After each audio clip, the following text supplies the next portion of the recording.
भूर्भुवः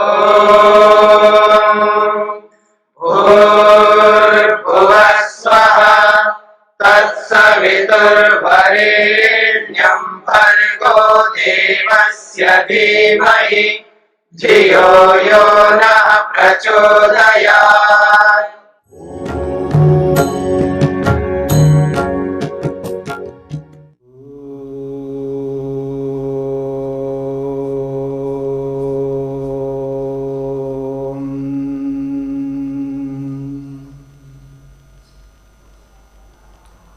कैवल्यपाद के 27वें सूत्र तक विचार हुआ है। 27वें सूत्र में स्पष्ट किया गया था पूर्व जन्म के संस्कार हमारे मन में विद्यमान हैं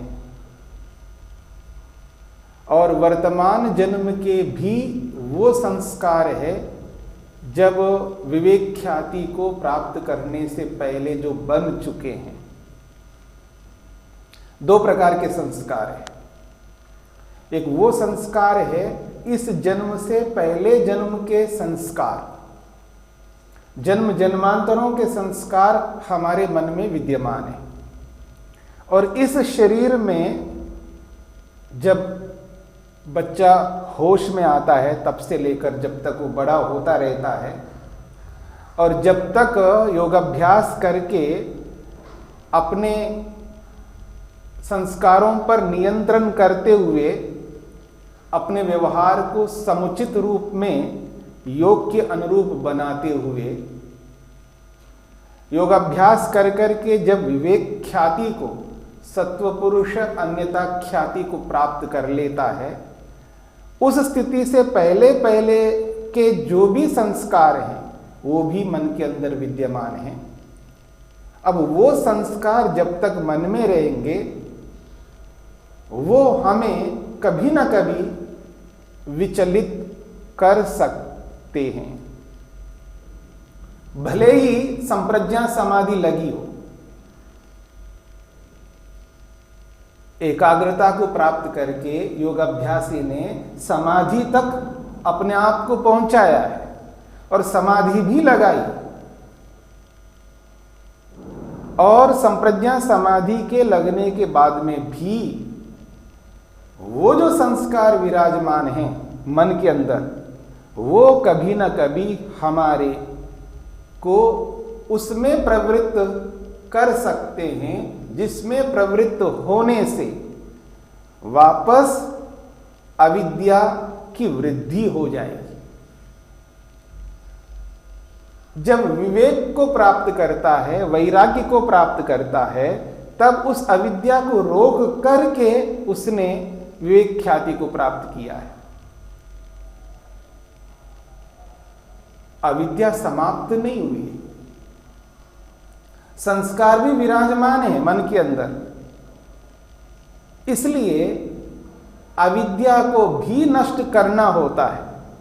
जो पहले से अविद्या मन के अंदर विराजमान है उस अविद्या को ज्ञानाग्नि से, विवेक ख्याति रूपी जो ज्ञानाग्नि है उसके माध्यम से उस अविद्या को भस्म किया जाता है। जिस प्रकार से चने को भून करके उसमें अंकुर उत्पन्न होने का जो सामर्थ्य है उसको नष्ट किया जाता है, ठीक इसी प्रकार से ये जो अविद्या रूपी बीज है जो मन के अंदर विराजमान है उस बीज को ज्ञानाग्नि से भस्म किया जाता है। अर्थात उस ज्ञान का बार बार अभ्यास करके, उस ज्ञान से उस अविद्या पर बार बार चोट लगा लगा करके, चोट पहुंचा पहुंचा करके, उसको तनु करके, कृश करके, सूक्ष्म करके और उसी ज्ञान से उसको भस्म किया जाता है, तब जाकर के अविद्या समाप्त होती है। पर संस्कार तो विराजमान है और उन्हीं संस्कारों के कारण से समाधि से भिन्न विचार मन में उत्पन्न होते हैं, भिन्न प्रकार की प्रवृत्तियां मन के अंदर उत्पन्न हो सकती हैं। तब उसी को छिद्र के रूप में स्पष्ट किया गया था 27वें सूत्र में। अब प्रश्न ये उपस्थित होता है कि उन संस्कारों को कैसे नष्ट किया जाए, क्योंकि जब तक वो संस्कार रहेंगे तब तक वो संस्कार कभी ना कभी हमें गलत प्रवृत्ति में लगा सकते हैं, कभी ना कभी व्यक्ति को गलत रास्ते में डाल सकते हैं, क्योंकि संस्कार विराजमान है।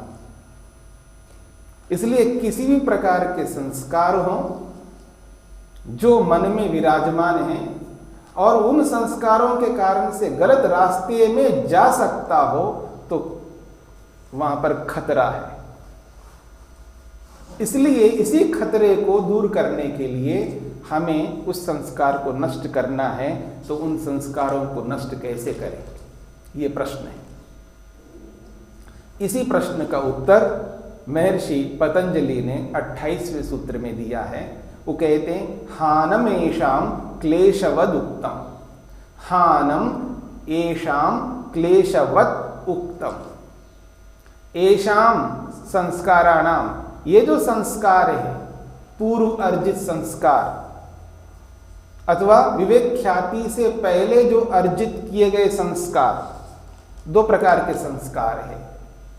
एक इस जन्म से पहले जन्म के संस्कार और इस जन्म के भी विवेक ख्याति को प्राप्त करने से पहले के संस्कार।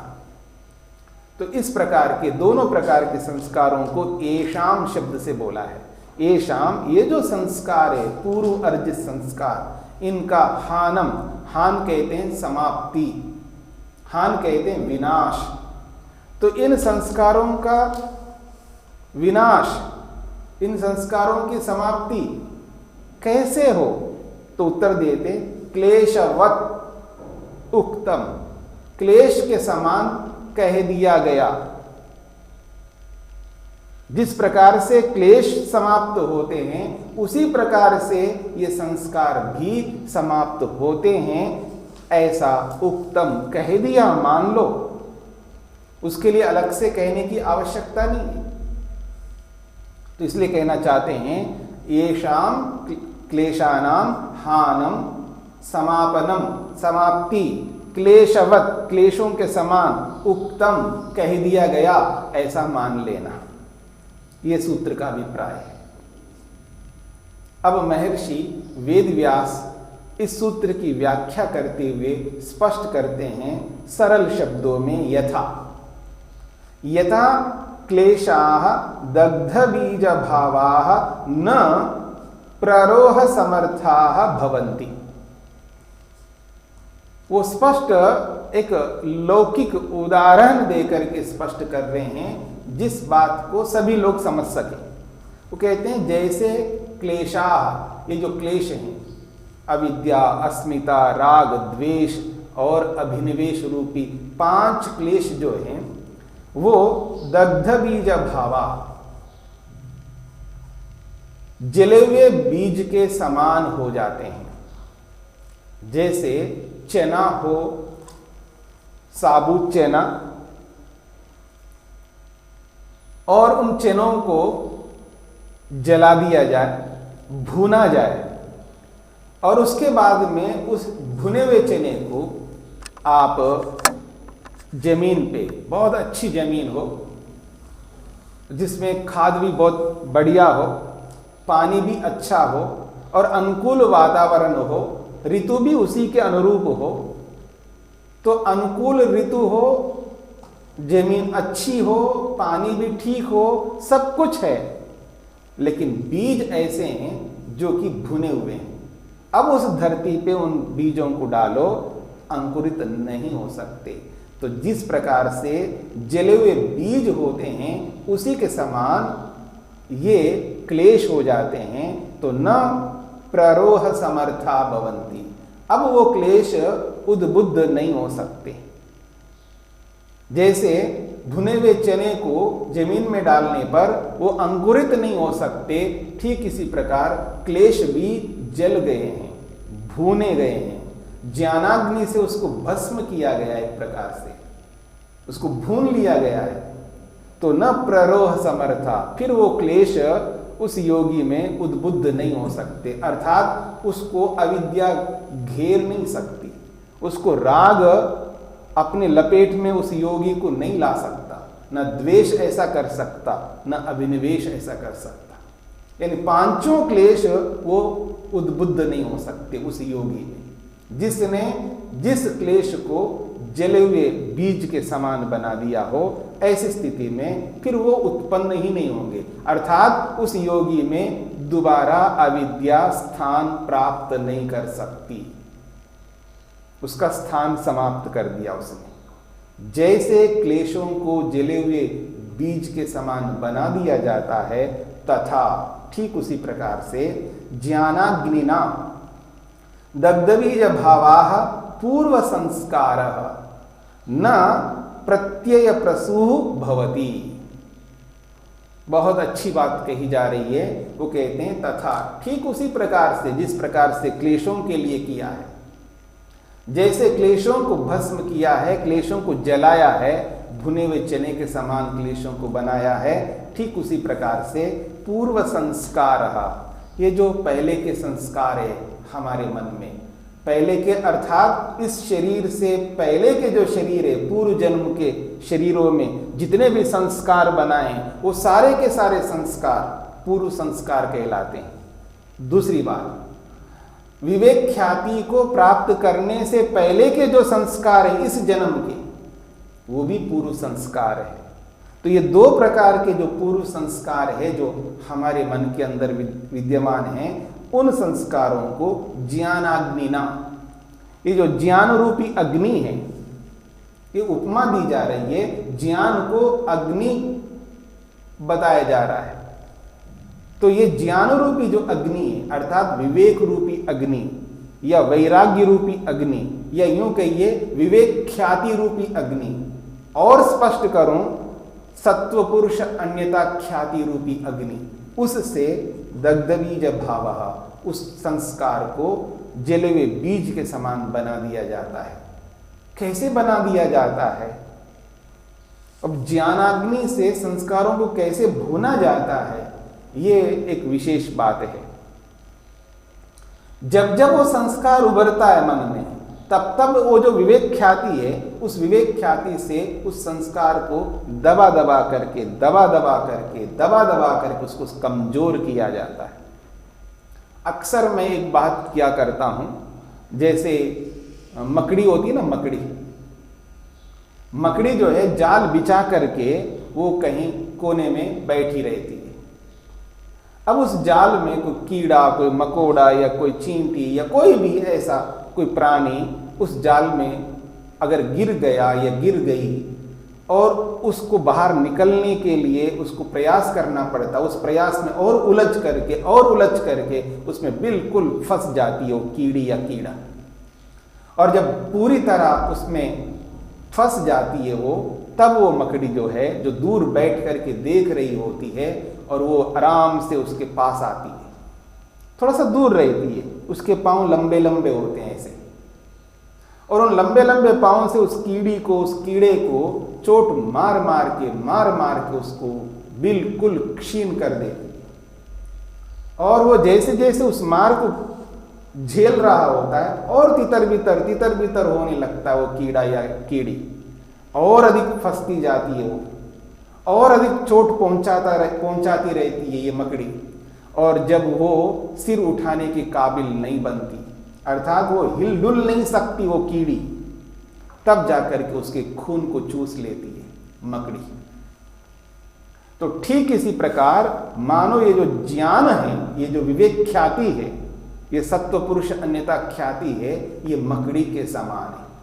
और जैसे ही मन के अंदर संस्कार उभर जाता है, कोई भी संस्कार, चाहे वो खाने के हैं या भोगने के या देखने के, रूप रस गंध स्पर्श शब्द से संबंधित कोई भी संस्कार हो जो हानिकारक है, जो मुक्ति को रोकने वाला संस्कार है, जो समाधि को रोकने वाला संस्कार है, जो विवेक वैराग्य को रोकने वाला संस्कार है, जो श्रेय मार्ग को रोकने वाला संस्कार है, ऐसे संस्कार को वो ज्ञान रूपी विवेक ख्याति जो है उसको चोट पहुंचाता रहता है। जैसे मकड़ी किसी कीड़े को चोट पहुंचाती है, ठीक उसी प्रकार से उसको ज्ञानाग्नि जो है उसको चोट पहुंचा पहुंचा करके, उसको कमजोर करके, उसको जैसे मानो जैसे चने को भून करके उसको समाप्त किया जाता, उसके अंकुरोत्पत्ति का जो सामर्थ्य है वो नष्ट किया जाता है।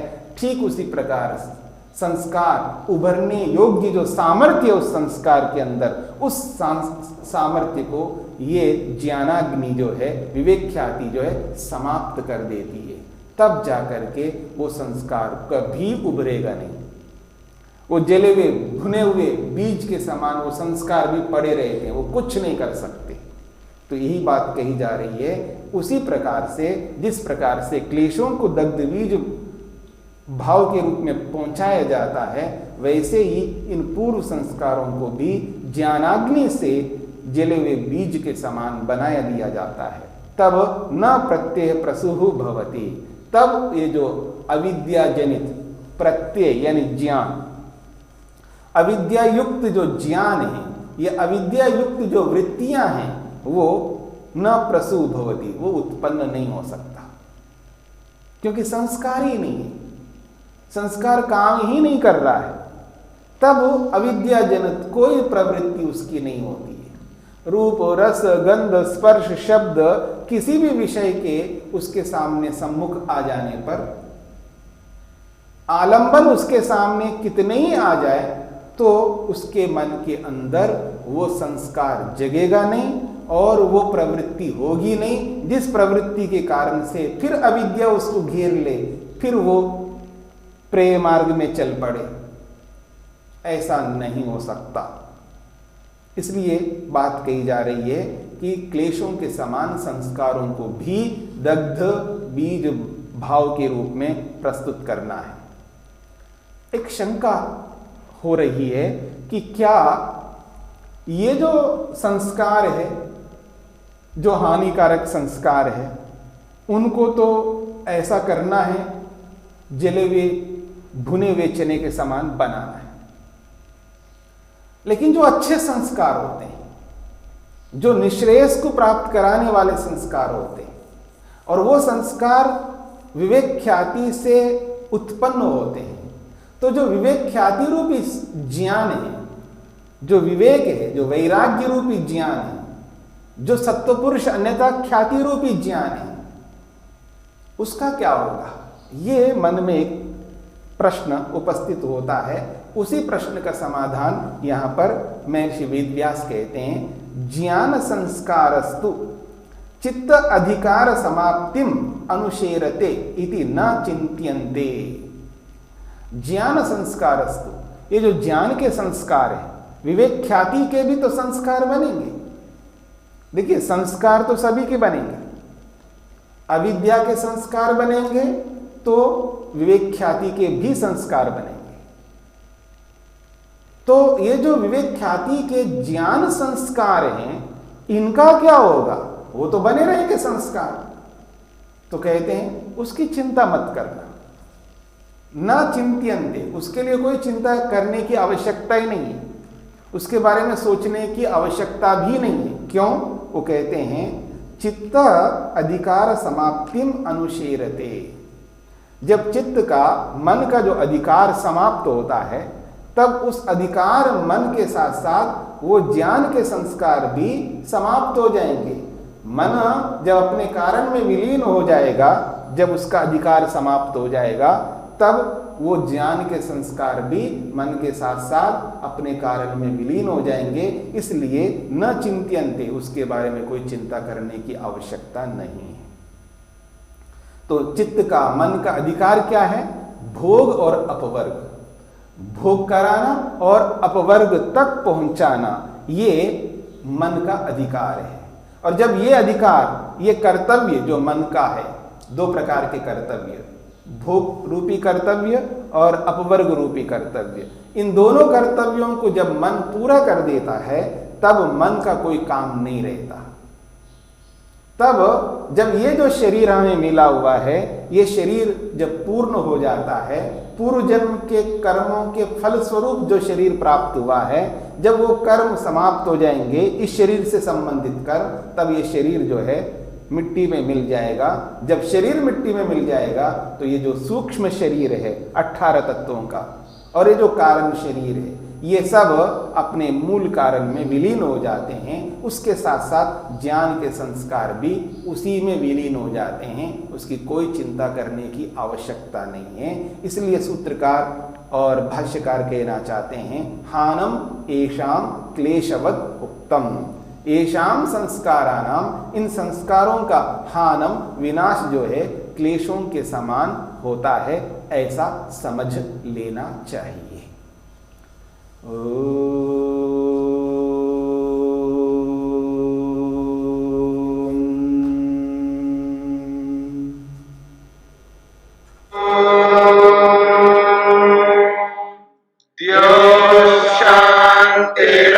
शांतिरंतरिक्षं शांति पृथिवी शांतिरापः शांतिरोषधयः